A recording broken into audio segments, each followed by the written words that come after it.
India Legal presents Courts Roundup.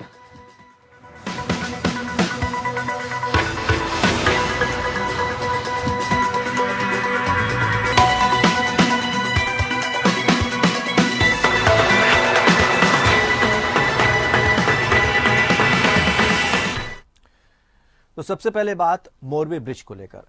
Morbi bridge हादसे के मामले में गुजरात हाईकोर्ट ने अंतरिम आदेश दिया है। हाईकोर्ट ने मृतकों के परिजनों को 10 लाख मुआवजा देने का अंतरिम आदेश दिया है। इसके साथ ही कोर्ट ने घायलों को 2 लाख मुआवजा देने का आदेश दिया है।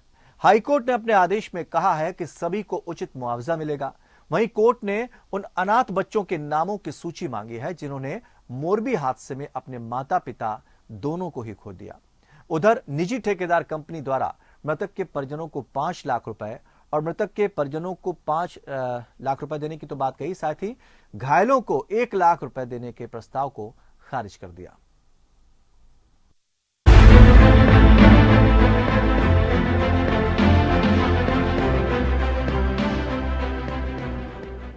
गुजरात मोरबी ब्रिज हादसे में गुजरात हाईकोर्ट ने पीड़ितों को राहत दी है। गुजरात हाईकोर्ट ने अक्टूबर 2022 में 135 लोगों की जान लेने वाली मोरबी ब्रिज ढहने की घटना को लेकर स्वतः संज्ञान जनहित याचिका से संबंधित चल रही सुनवाई में अंतरिम आदेश में मैसर्स अजंता को प्रत्येक मृतक के परिजनों को 10-10 लाख रुपए का भुगतान करने का निर्देश दिया।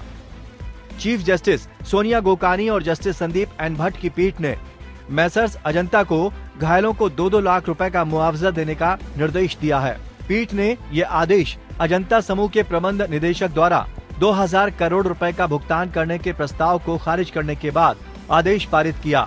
घटना के पीड़ितों को अंतरिम मुआवजे के मामले में सुनवाई के दौरान राज्य ने अदालत के समक्ष प्रस्तुत किया कि राज्य द्वारा मृतक के परिजनों को 8 लाख रुपए की राशि का भुगतान किया जा चुका है। पीएम राहत कोष से 2 लाख रुपए का भुगतान किया गया। राज्य ने उन योजनाओं को भी निर्दिष्ट किया जिनके तहत बच्चों को मुआवजा प्रदान किया जा रहा है। मोरबी ब्रिज त्रासदी में अपने माता पिता दोनों को खो देने वाले बच्चों पर राज्य की दलीलों का संज्ञान लिया।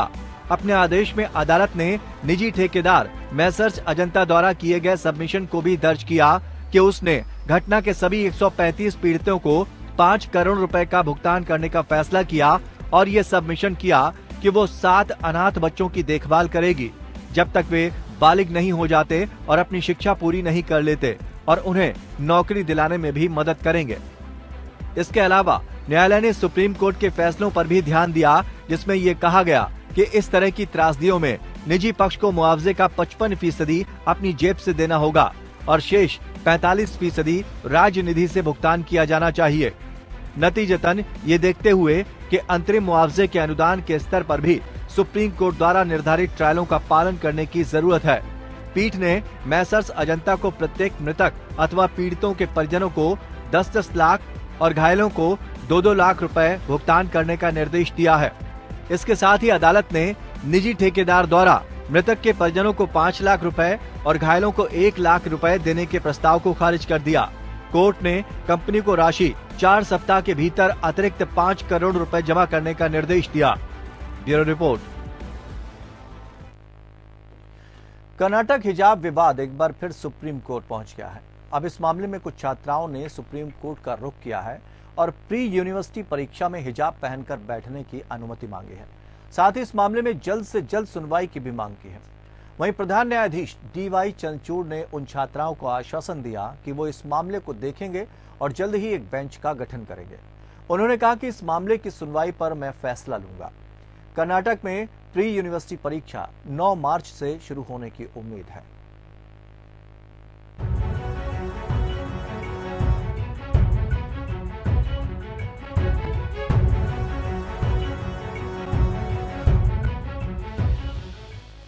कर्नाटक के शैक्षणिक संस्थानों में हिजाब मामला एक बार फिर सुप्रीम कोर्ट पहुंच गया है। अब इस मामले में यहां की कुछ छात्राओं ने सुप्रीम कोर्ट का रुख किया है और प्री यूनिवर्सिटी परीक्षा में हिजाब पहनकर बैठने की अनुमति मांगी है। साथ ही इस मामले में जल्द से जल्द सुनवाई की मांग की है। सुप्रीम कोर्ट में चीफ जस्टिस DY चंद्रचूड़ के सामने हिजाब से जुड़ी याचिका मेंशन हुई। एडवोकेट शादान फरसत ने कहा कि ये मुख्य याचिका में इंटरलॉक्यूटरी एप्लीकेशन है।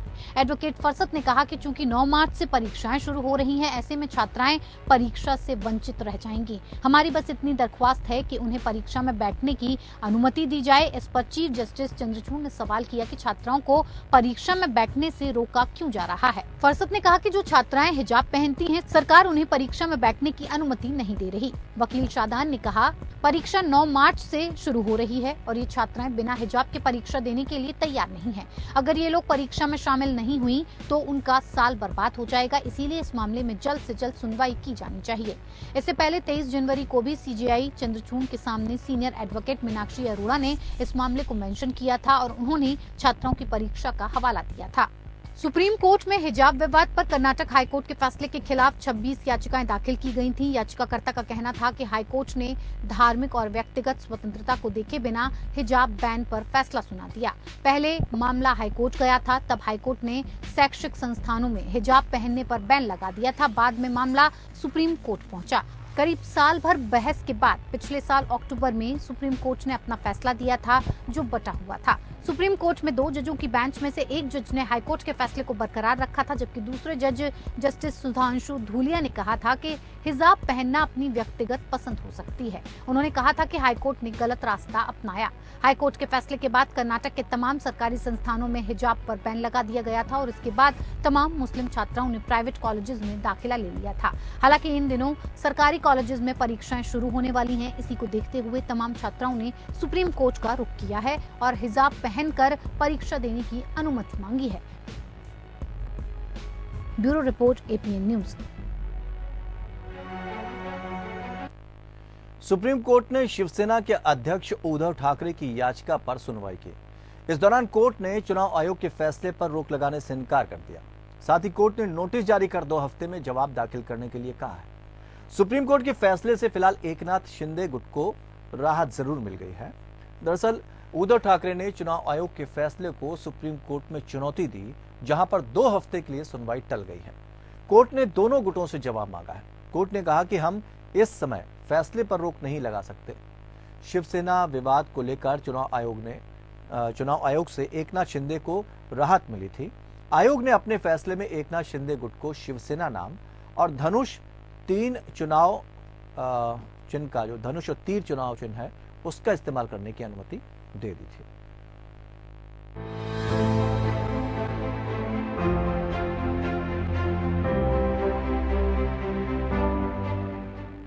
शिवसेना चुनाव चिन्ह मामले पर सुप्रीम कोर्ट में सुनवाई हुई।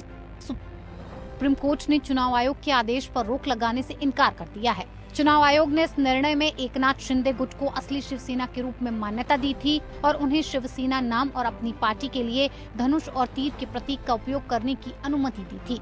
प्रधान न्यायाधीश डीवाई चंद्रचूड़ और जस्टिस पीएस नरसिम्हा और जेबी पारदीवाला की पीठ ने हालांकि प्रतिद्वंदी उद्धव गुट को ज्वलंत मशाल प्रतीक का उपयोग चिंचवाड़ और कस्बा पेठ उपचुनाव में उपयोग करने की स्वतंत्रता दी। कोर्ट ने कहा, हम आज चुनाव आयोग के आदेश पर रोक नहीं लगा सकते। चुनाव आयोग एक प्रतीक तक ही सीमित है।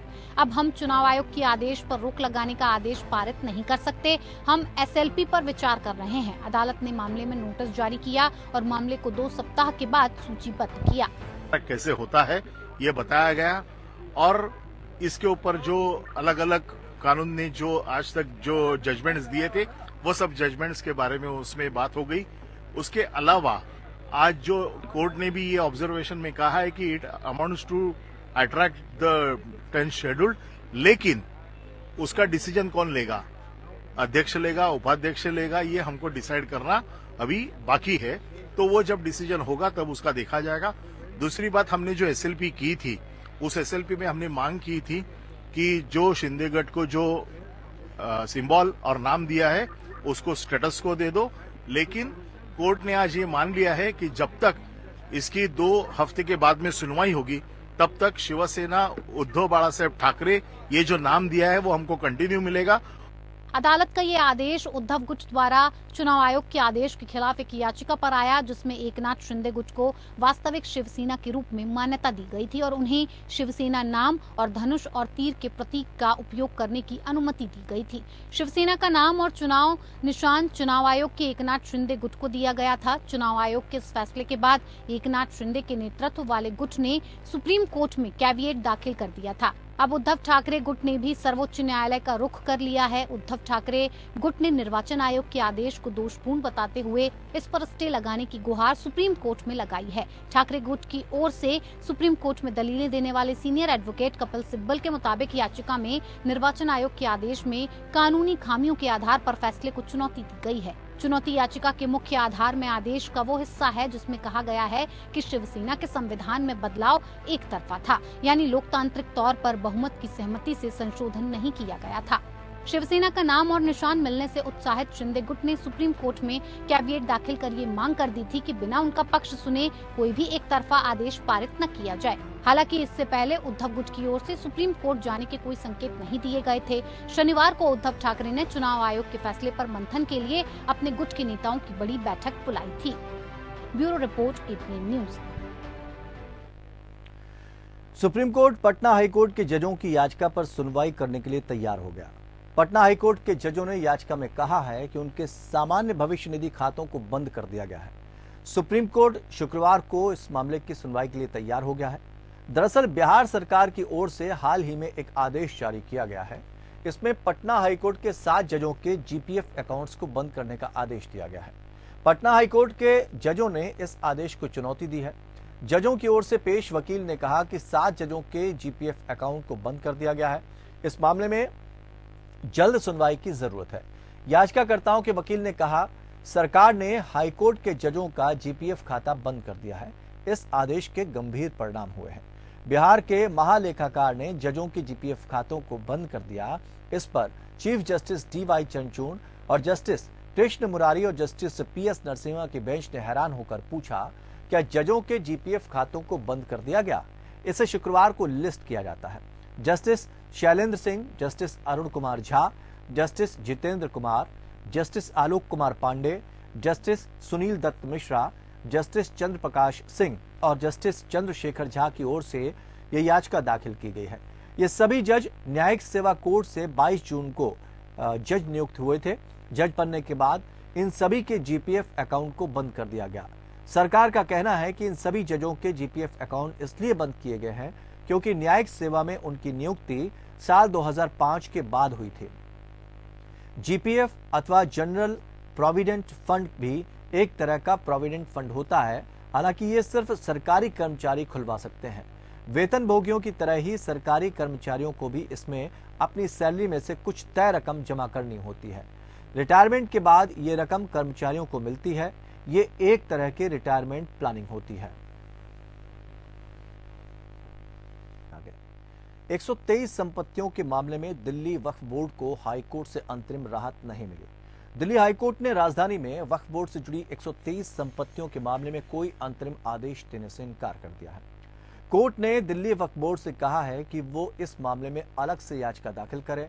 दिल्ली वक्फ बोर्ड ने हाईकोर्ट में पहले से लंबित एक याचिका के साथ ही इस मामले की अर्जी भी दाखिल कर दी थी। दरअसल केंद्र सरकार ने दिल्ली की प्राइम लोकेशन की 123 संपत्तियों के मामले में दिल्ली वक्फ बोर्ड को अलग कर दिया था, जिसका दिल्ली वक्फ बोर्ड विरोध कर रहा है। उसका कहना है कि केंद्र सरकार वक्फ की इन संपत्तियों पर अपना कब्जा करना चाहती है।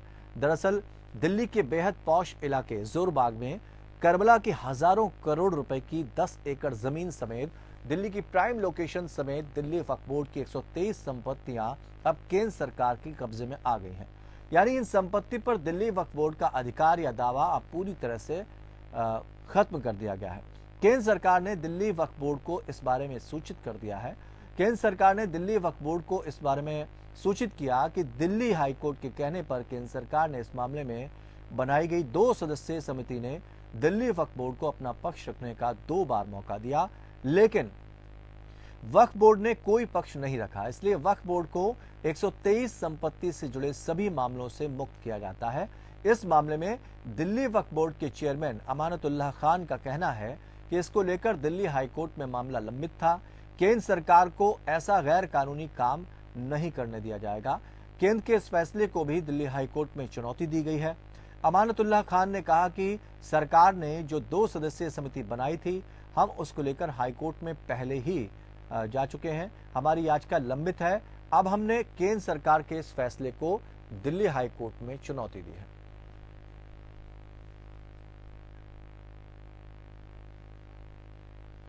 जम्मू कश्मीर लद्दाख हाईकोर्ट ने एक नाबालिग रेप पीड़िता को 19 सप्ताह के गर्भ को समाप्त कराने की अनुमति दी, क्योंकि उसके पिता ने जोखिम के मुद्दे पर अपनी सहमति दी थी।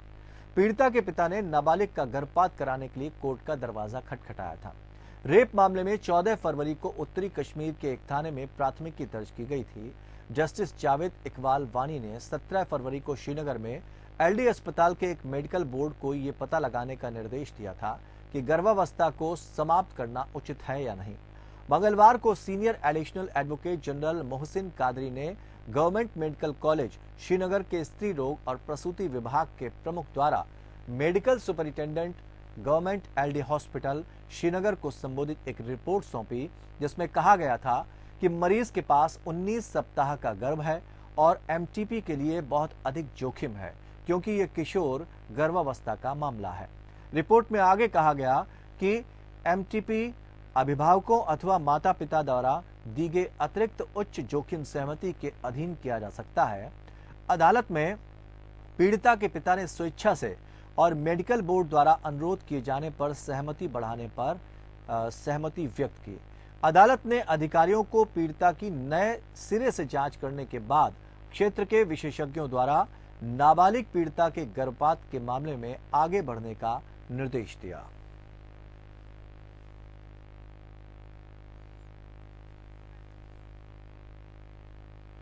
National consumer disputes redressal commission या एनसीडीआरसी ने हाल ही में लुफ्थांसा, जर्मन एयरलाइंस और ब्रिटिश एयरवेज को सामूहिक रूप से 50 लाख रुपए का मुआवजा देने का आदेश दिया था, जो एक वरिष्ठ महिला यात्री को एयरलाइंस द्वारा एक तरफा रीरूट किए जाने के बाद भुगतान से जुड़ा है।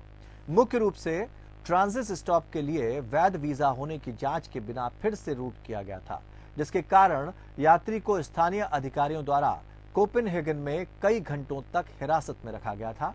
आयोग ने उल्लेख किया कि अंततः उसे डेनमार्क छोड़ने और तुर्की के माध्यम से भारत लौटने की अनुमति दी गई थी। उसके बाद ही उसके पति, जो उच्च न्यायालय के एक पूर्व न्यायाधीश थे, उन्होंने भारत से हस्तक्षेप किया।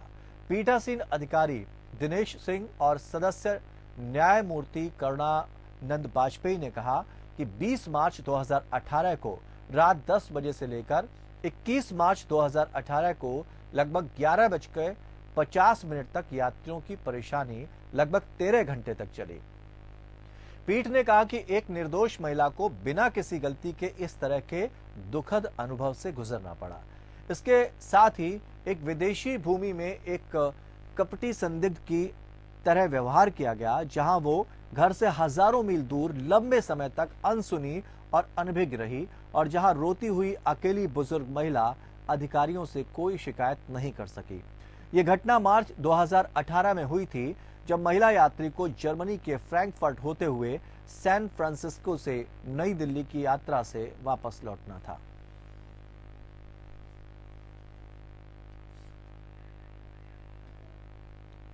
तो विदेश में हिरासत में ली गई थी ये महिला, और इसको लेकर ये बात यहाँ पर कोर्ट ने कही है।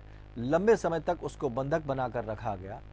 आपको बता दें कि जिस तरह की ये बातें कही हैं, पीठासीन जो अधिकारी हैं दिनेश सिंह और सदस्य न्यायमूर्ति करुणानंद वाजपेयी ने ये कहा था कि 20 मार्च 2018 को रात 10 बजे से लेकर 21 मार्च 2018 को लगभग 11:50 तक यात्रियों की परेशानियां लगभग 13 घंटे तक बनी रही। पीठ ने यह भी कहा कि एक निर्दोष महिला को बिना किसी गलती के इस तरह के दुखद अनुभव से गुजरना पड़ा।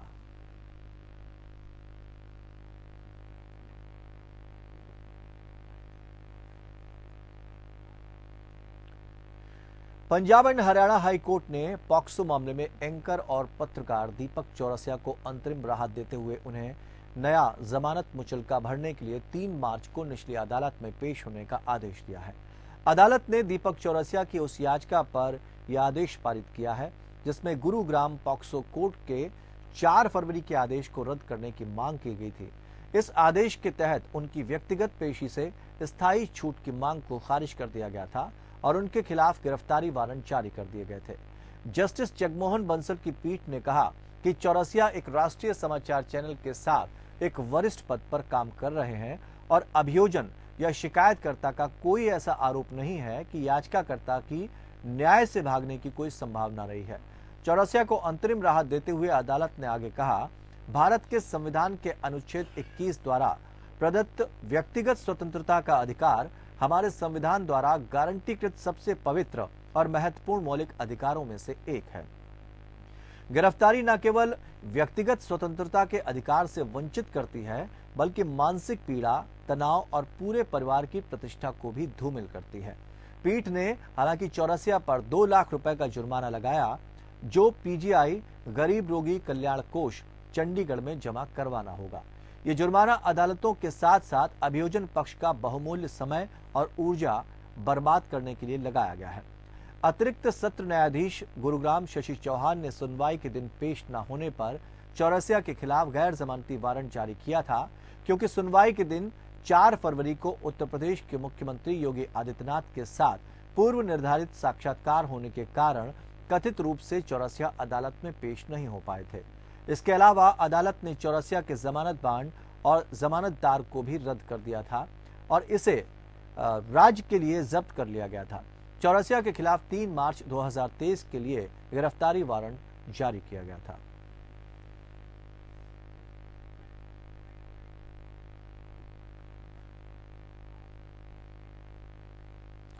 तो कोर्ट्स राउंडअप में फिलहाल इतना ही, लेकिन खबरों का सफर लगातार जारी रहेगा। जुड़े रहिए हमारे साथ। India Legal Courts Roundup.